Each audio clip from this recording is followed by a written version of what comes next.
दोस्तों, कहा जाता है कि नियति का लिखा हुआ कोई नहीं बदल सकता। जो कुछ हमारे लिए होता है वो सब अच्छे के लिए ही होता है। आज की इस कहानी के माध्यम से मैं आपको यही समझाने का प्रयास करने वाला हूं कि जो कुछ हमारे साथ होता है वो हमारे अच्छे के लिए ही होता है। बस इसे शांति से समझने का प्रयास कीजिएगा। प्राचीन समय की बात है। एक बार मृत्यु के देवता अर्थात यमराज ने अपने एक दूत को धरती पर किसी के लिए भेजा, क्योंकि धरती पर एक स्त्री की मृत्यु हो चुकी थी और उसकी आत्मा को लाने का कार्य यमराज ने उस दूत को सौंपा था। आज्ञा पाकर वह दूत तुरंत ही उस स्त्री की आत्मा को लेने के लिए उसके घर पहुंचा। लेकिन जब वह दूत वहां पर पहुंचा तो वहां का नजारा वह देखकर बहुत ही आश्चर्यचकित रह गया। वहां का नजारा देखकर उस दूत की आंखों से आंसू बहने लगे।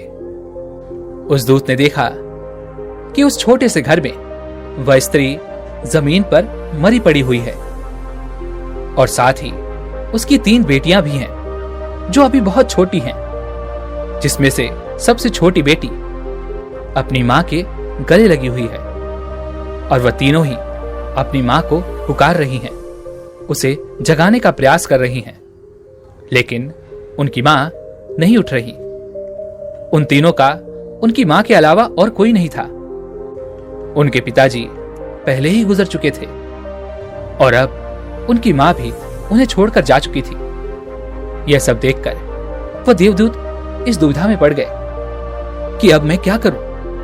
अगर मैं इस स्त्री के प्राण हर लेता हूं तो इन तीनों नन्ही बच्चियों का ध्यान कौन रखेगा, और अगर मैं इस स्त्री के प्राण लेकर वापस यमलोक नहीं लौटा तो यमराज भी मुझे दंड देंगे।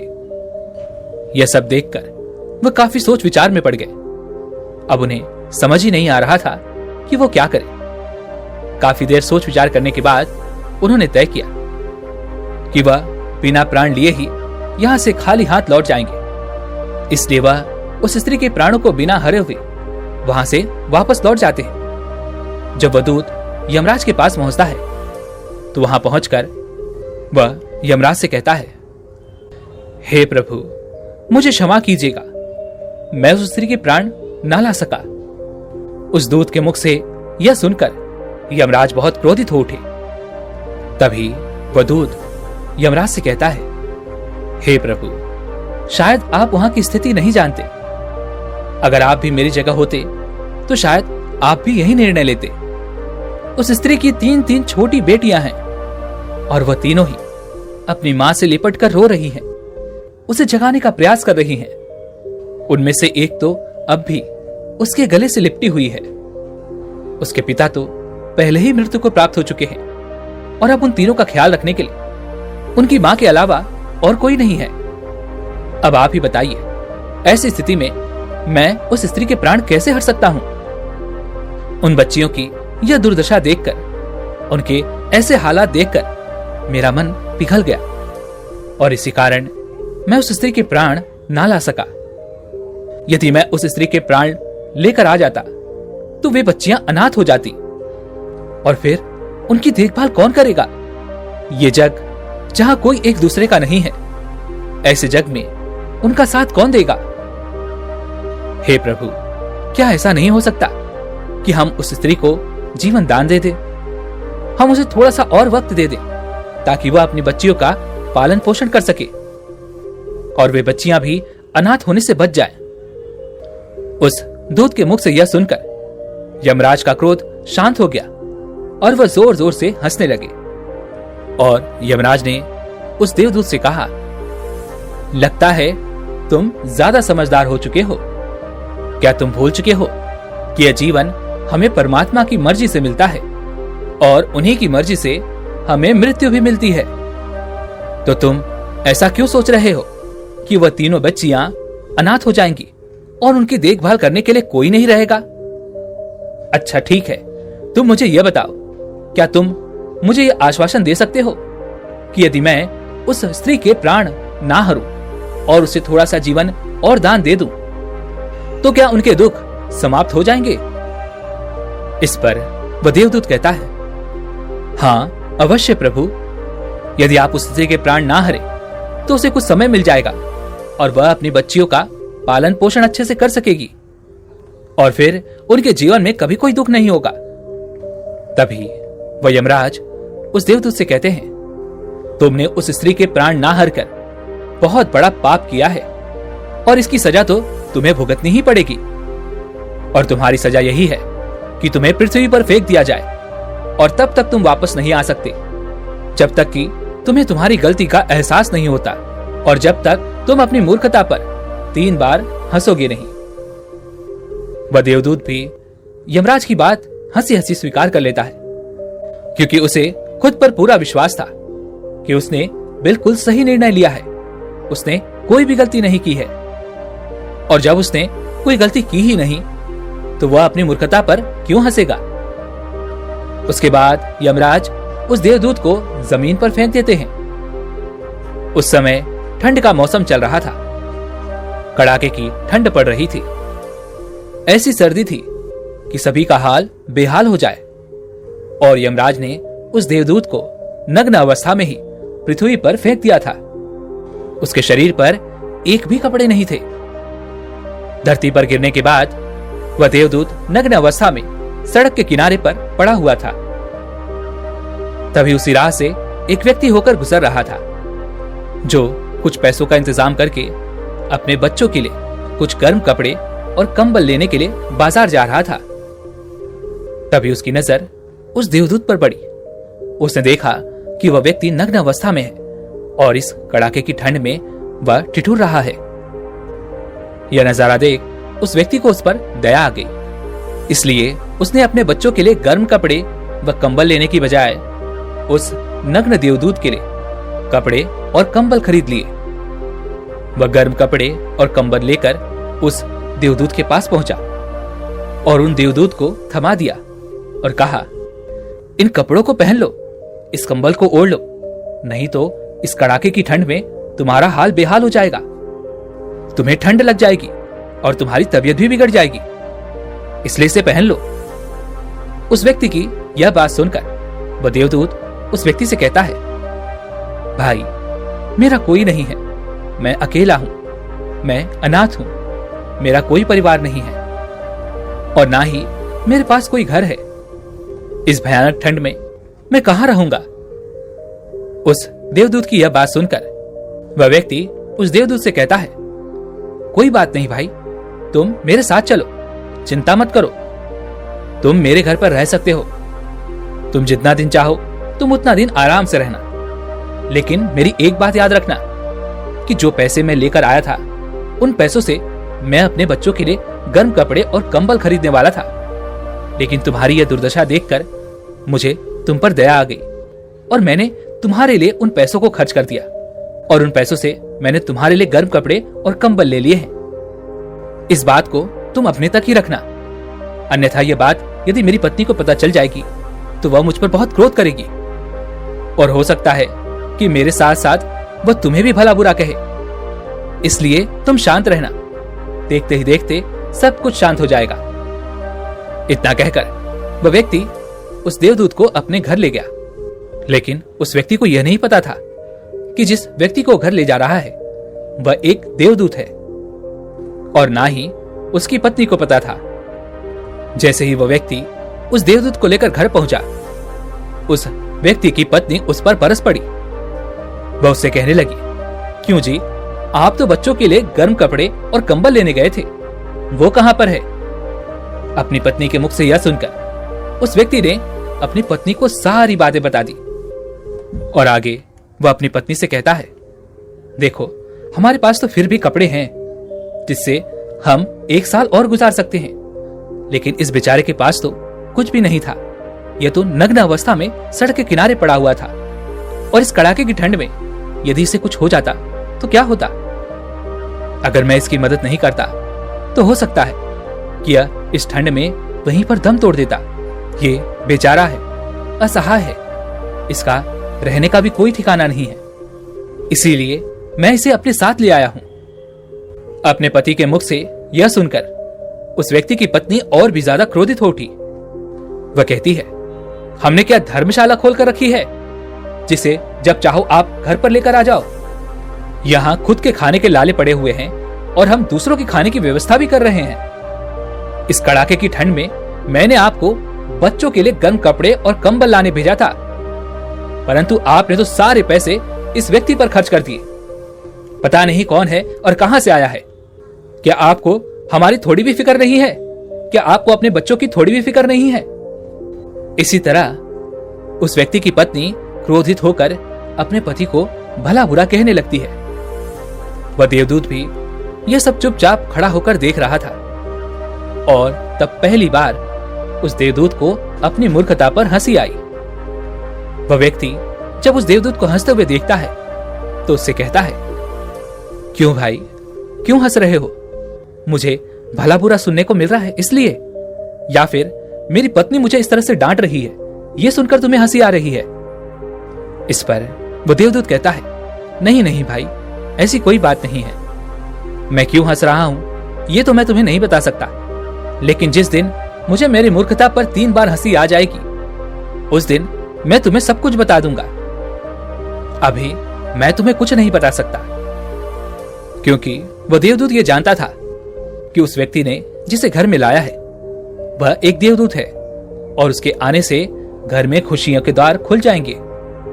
लेकिन इसमें उस व्यक्ति की पत्नी की भी कोई गलती नहीं है, क्योंकि एक मनुष्य कितना दूर तक देख सकता है? वो तो बस इतना ही देख रही थी कि बच्चों के लिए गर्म कपड़े और कंबल नहीं आए हैं। लेकिन वास्तविकता में जो उसके घर पर आए हुए थे, जो उसे मिला था, उस पर उसका कोई ध्यान नहीं था। वह तो उसे देख ही नहीं पा रही थी। देवदूत इसी बात पर बहुत प्रसन्न हो रहा था। उसे उस व्यक्ति की पत्नी की मूर्खता पर हंसी आ रही थी कि उनके घर में खुशियां खुद चलकर आई हैं और ये अभी भी केवल गर्म कपड़ों और कंबल के रोने रो रही है। जो बीत चुका उसे तो कोई वापस नहीं ला सकता। मनुष्य के साथ भी ऐसा ही होता है कि जो चीज बीत गई वो चली गई, उसका रोना रोकर हमें कोई लाभ नहीं मिलता। लेकिन जो चीज आने वाली है वो उसकी खुशी को नहीं देख पाता।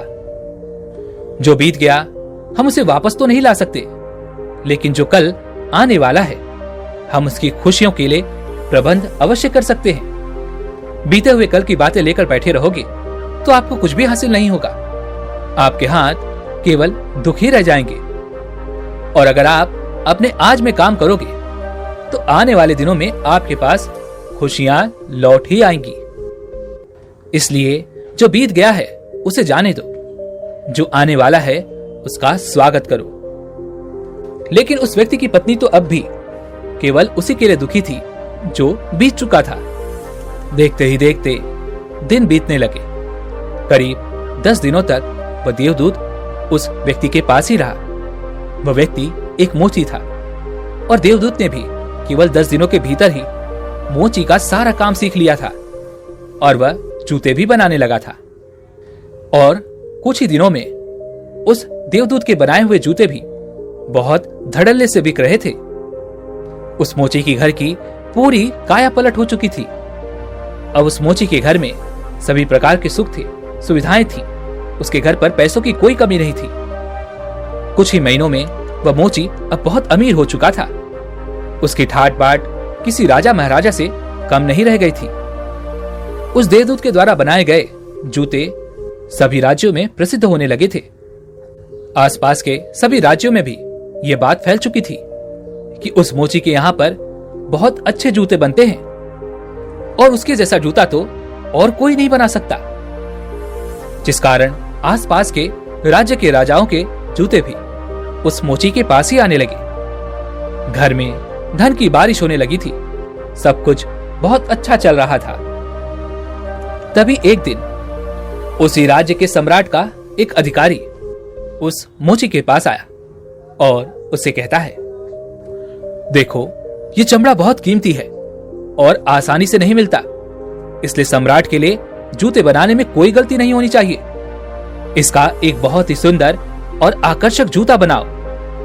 साथ ही साथ उस सम्राट के अधिकारी ने उस जूते पर होने वाली कलाकृति के बारे में भी अच्छी तरह से समझा दिया था और आखिर में जाते जाते उसने यह भी कहा, देखो याद रखना, इससे जूते ही बनने चाहिए, चप्पल मत बना देना। और उस राज्य की प्रथा थी कि जब भी कोई व्यक्ति उस राज्य में मर जाता था तो उसे अंतिम विदाई चप्पल पहनाकर ही दी जाती थी। उसे चिता पर चप्पल पहनाकर ही लटाया जाता था। उस सम्राट के अधिकारी के जाने के बाद मोची ने देवदूत से कहा, देखो ये चमड़ा बहुत कीमती है और ये राज्य के राजा का है, इसलिए इसका एक बहुत अच्छा जूता तैयार करो। और हाँ, याद रखना, कोई गलती मत करना, क्योंकि यदि तुमने गलती की तो हम बहुत बड़ी मुसीबत में फंस सकते हैं। इतना कहकर वह मोची वहां से चला गया और उस देवदूत ने राज्य के राजा के लिए जूते बनाने की तैयारी शुरू की। लेकिन जब वह मोची वापस लौटा तो उसने देखा कि उस देवदूत ने राज्य के राजा के लिए जूते नहीं बल्कि चप्पल तैयार की है। यह देख वह मोची बहुत क्रोधित हो गया। उसने गुस्से में उस देवदूत को बहुत पीटा और कहा कि मैंने तुम्हें बार बार समझाया था कि जूते बनाने हैं, जूते बनाने हैं, लेकिन तुमने फिर भी चप्पल बना दी।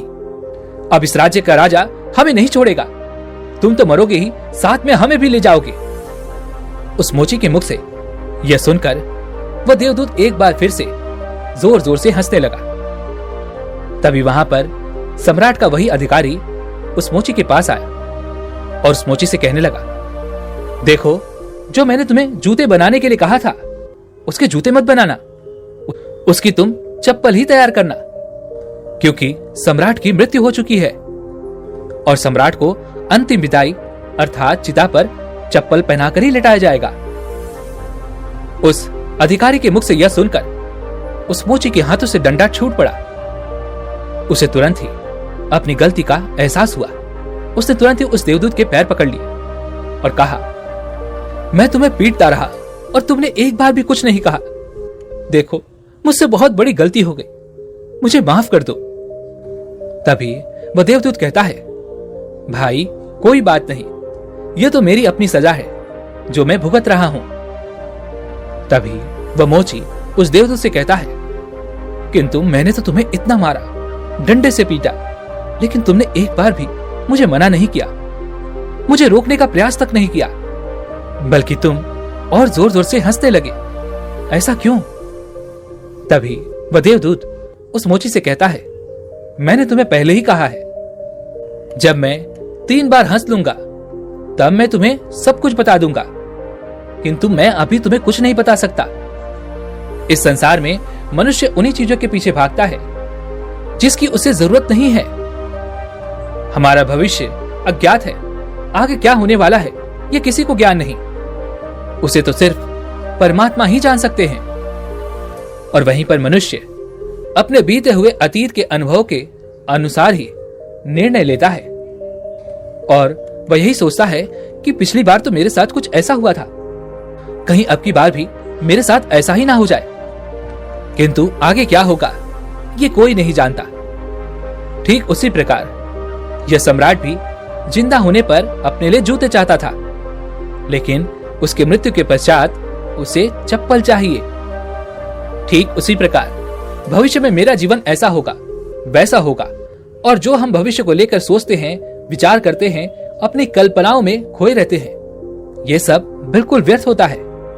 हम सोचते हैं कि कुछ ऐसा घटेगा, लेकिन वह कभी नहीं घटता, क्योंकि जो कुछ भी घटना है वह तो पहले से तय है और हमारी नियति भी पहले से ही तय है। लेकिन हम बेवजह ही शोर मचाते हैं, चिल्लाते हैं, हाहाकार मचाते हैं। चाहिए तो चप्पल, लेकिन हम जूते बनवाते हैं। जैसे जैसे हमारी मृत्यु हमारे समीप आती है, हमारे भीतर जीने की और भी तीव्र इच्छा जाग उठती है। हम बुढ़ापे में भी अपने जवानी के दिनों को याद करते हैं, उन दिनों को फिर से जीने की इच्छा रखते हैं। इतना कहते हुए उस देवदूत को अपनी मूर्खता पर दूसरी बार हंसी आई और उसने सोचा कि मुझे क्या पता आखिर उन लड़कियों का भविष्य कैसा होगा, और मैं बेवजह ही अपने प्रभु से बहसबाजी कर बैठा, जबकि मैं नहीं जानता कि उन लड़कियों का भविष्य कैसा होगा। फिर भी मुझे अपने ऊपर इतना यकीन था कि मैंने अपने प्रभु से झगड़े कर लिए, उनसे बेवजह की बहस कर ली। यही सोचते सोचते वह देवदूत हंस रहा था। देखते ही देखते ऐसे ही कई दिन निकल गए और कुछ वर्षों के बाद एक और घटना हुई। वह देवदूत उस मोची का कार्य कर रहा था, अर्थात वह जूते बना रहा था। तभी वहां पर 3 जवान लड़कियां आई और उनके साथ एक बूढ़ी औरत भी थी। उन तीनों लड़कियों की शादी होने वाली थी और वे तीनों लड़कियां अपनी जूतियों के नाप देने आई थी। जब उस देवदूत ने उन तीनों लड़कियों को देखा तो वह उन्हें पहचान गया कि वही लड़कियां हैं जिन्हें मैं उनकी मां के पास रोता हुआ छोड़कर चला आया था, और इन्हीं के कारण वह पृथ्वी पर सजा भुगत रहा है। उन लड़कियों के ऐसे हालात देखकर वह देवदूत बहुत प्रसन्न हुआ और वो तीनों लड़कियां बहुत ही सुंदर भी लग रही थी। फिर देवदूत ने उन लड़कियों से पूछा, बेटी, ये तुम्हारे साथ ये वृद्ध महिला कौन है? इस पर वह वृद्ध महिला उस देवदूत को जवाब देते हुए कहती है, यह मेरी पड़ोसन की लड़कियां हैं। बचपन में ही इनकी मां मर गई थी। बेचारी बहुत ही गरीब थी, बहुत असहाय थी। इनके पिता पहले ही गुजर चुके थे। इनका ध्यान रखने के लिए भी कोई नहीं था और ना ही इनके घर पर खाने पीने के लिए कुछ था। यहां तक कि इनकी मां तो इतनी असहाय थी कि उसके पास अपनी बच्चियों को पिलाने के लिए दूध तक नहीं था। वह तो अपनी छोटी बच्ची को दूध पिलाते पिलाते ही स्वर्गवासी हो गई। तब से मैंने ही 3 बच्चियों को पाला पोसा। मैंने इन तीनों बच्चियों को अपनी औलाद की तरह पाला है और आज देखो, इनका विवाह भी तय हो चुका है। मेरा भी कोई नहीं था और आज जो सारी संपत्ति है वो इन तीनों लड़कियों की ही है। यह सुन वह देवदूत अपनी मूर्खता पर तीसरी बार हंसा और उसने अब तक की सबसे सुंदर जूतियां उन लड़कियों के लिए तैयार की। जब वह मोची उस देवदूत के पास लौटा तो इस पर उस देवदूत ने उस मोची को सारी बातें बता दी। वह देवदूत उस मोची से कहता है, मुझे अपनी गलती के किए की सजा मिल रही है। अब मैं ये अच्छी तरह से समझ चुका हूं कि नियति सबसे बड़ी है और ये जो भी करती है वह बहुत अच्छा करती है, लेकिन हम उतना ही देख पाते हैं जितना हम देख सकते हैं। लेकिन जो हम नहीं देख सकते वो बहुत बड़ा है, बहुत विशाल है, और जो हम देखते हैं वह स्पष्ट रूप से बहुत छोटा नजर आता है। किंतु हम तो यह अंदाजा भी नहीं लगा सकते कि आगे क्या होने वाला है। इसके बाद वह देवदूत मोची से कहता है, देखो भाई, मेरी सजा पूरी हो चुकी है, इसलिए अब मैं यहां से वापस अपने लोक जा रहा हूं। इतना कहकर वह देवदूत वापस अपने लोक वापस लौट जाता है।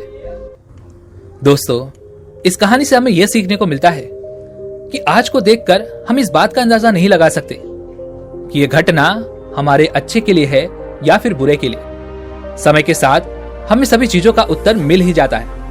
हम किसी भी चीज को देखकर अच्छा या बुरा नहीं कर सकते।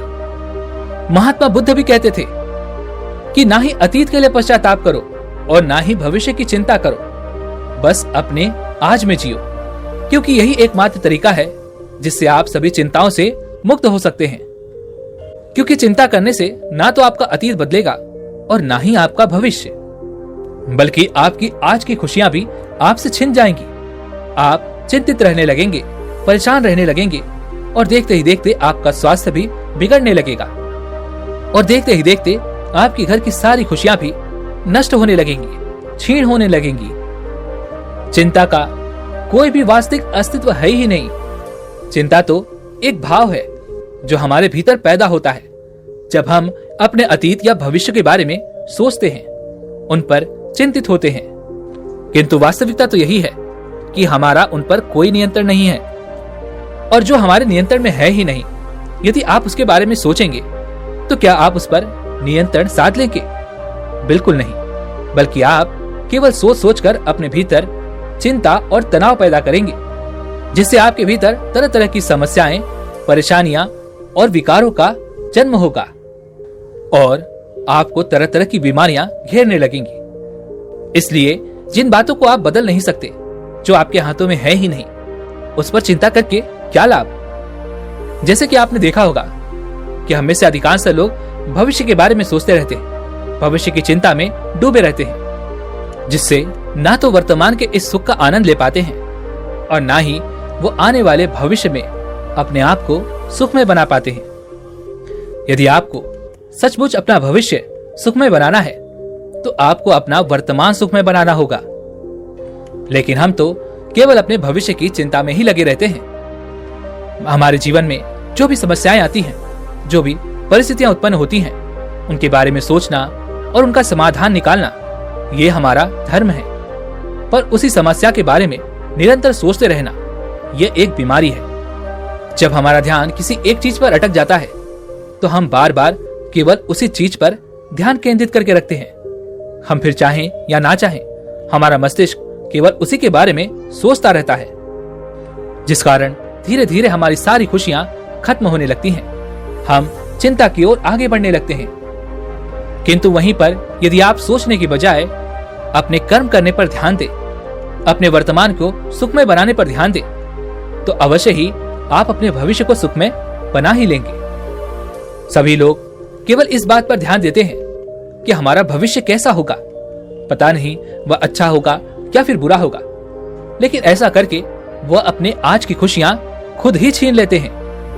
वह खुद ही अपने आप को दुखों के अंधेरे में ढकेल देते हैं। इसलिए जो आपके नियंत्रण में नहीं है उस पर नियंत्रण साधने का प्रयास ना करें, बल्कि अपने वर्तमान पर ध्यान दें। अपने वर्तमान में अपनी परिस्थितियों पर ध्यान दें, उनका समाधान करें, उसमें खुश रहें और आगे बढ़ें। क्योंकि यदि आप वर्तमान पर ध्यान देंगे, वर्तमान पर कार्य करेंगे, तो अवश्य ही आपका भविष्य सुखमय बन जाएगा। बेवजह की चिंता करके आप अपना जीवन क्यों खराब कर रहे हैं? इससे अच्छा है कि आप अपना वर्तमान सुखमय बनाएं, अपनी खुशियों को आज और अभी जिएं। क्योंकि आने वाला कल कैसा होगा, इस बात की चिंता में आप अपना आज खो रहे हैं। और आपने तो यह बात अवश्य ही सुनी होगी कि समय ही सबसे बड़ा धन है, समय सबसे ज्यादा कीमती है। तो आप इस कीमती धन को अपने हाथों से यूं ही क्यों जाने दे रहे हैं? इसका इस्तेमाल करें, अपने वर्तमान को सुखमय बनाएं। आपका भविष्य अपने आप ही सुखमय हो जाएगा। दोस्तों, उम्मीद है कि आपको आज की ये वीडियो जरूर पसंद आई होगी। तो लाइक और शेयर करने के साथ चैनल को सब्सक्राइब और घंटी बटन को जरूर दबा दीजिएगा। तो चलिए फिर मिलते हैं ऐसी एक और वीडियो में। तब तक के लिए अपना ख्याल रखें। धन्यवाद।